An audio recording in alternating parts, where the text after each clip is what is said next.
साथियों, कल जावेद अख्तर और एक मुफ्ती साहब के बीच एक छोटी सी डिबेट हुई, जिस डिबेट में प्रश्न ये था कि खुदा किसको कहा जाए, अल्लाह किसको कहा जाए, भगवान किसको कहा जाए, भगवान है या नहीं, और है तो कौन है।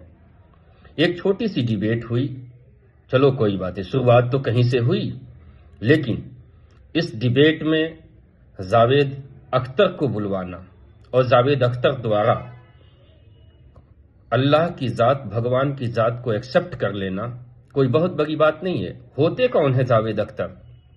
भगवान पर प्रश्न और अल्लाह पर प्रश्न उठाने वाले एक संगीतकार, एक कविता लिखने वाला आदमी।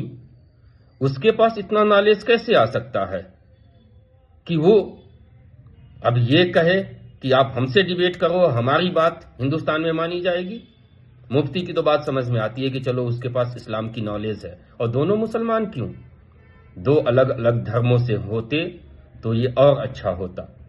मैं पिछले 2016 से इस पर काम कर रहा हूं। जब धर्म की राजनीति हिंदुस्तान में मजबूत होने लगी, हावी होने लगी इंसानियत पर, मैं साउथ इंडिया के कुछ मेंबर ऑफ पार्लियामेंट और हिंदी भाषी क्षेत्रों के बहुत सारे मेंबर ऑफ पार्लियामेंट से मैं मिला।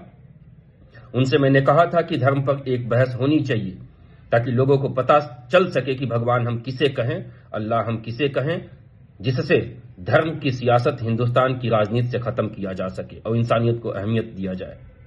उनमें कुछ ने हाँ कहा, कुछ ने मना ही कर दिया। धर्म की सियासत इतनी खराब हो चुकी है आज भारत की राजनीति में कि आप एग्जाम्पल के तौर पर देख सकते हैं कि हमारे नेता पार्लियामेंट में लड़ते हैं, झगड़ते हैं। ये हम देखते हैं कि ये दोनों एक दूसरे के दुश्मन हैं, यानी पक्ष और विपक्ष। लेकिन जब मिलते हैं तो घर में हल्दी की बात होती है कि आप हल्दी खाती हैं नीली या पीली, आपके घर में कैसा खाना बनता है। ये है प्रधानमंत्री जी के साथ बातचीत हमारे नेताओं के। मैं किसी नेता को क्रिटिसाइज यहां नहीं करना चाहता, लेकिन मैं एक नेता की बात जरूर कहूंगा, वो है राहुल गांधी।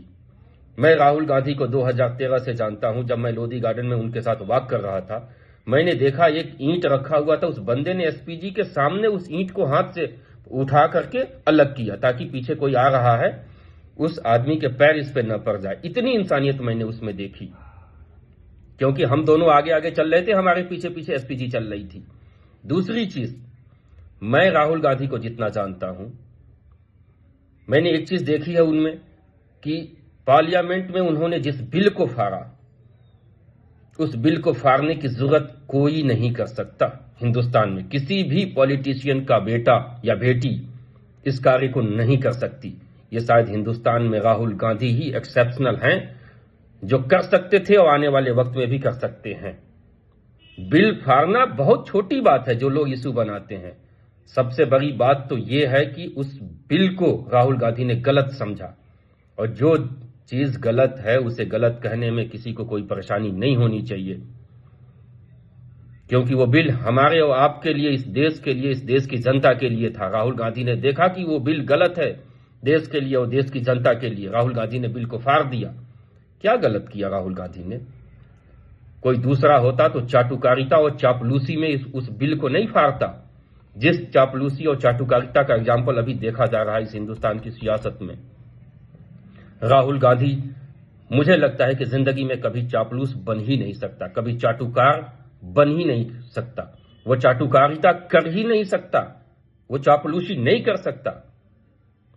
राहुल गांधी को जो चीज सही दिखता है वो सही कहता, जो चीज गलत दिखता है वो गलत कहता। वो मरते दम तक अगर मोदी जी से मिलेगा तो हमें लगता है कि मोदी जी से कभी घर परिवार और हल्दी और दूध और घर के खाने की बातें नहीं कर सकेगा। राहुल गांधी में वो चीज है, हमने देखी है उनमें काबिलियत, लेकिन लोग उन चीजों को नहीं समझते, उन चीजों को नहीं देखते जो उनके अंदर है।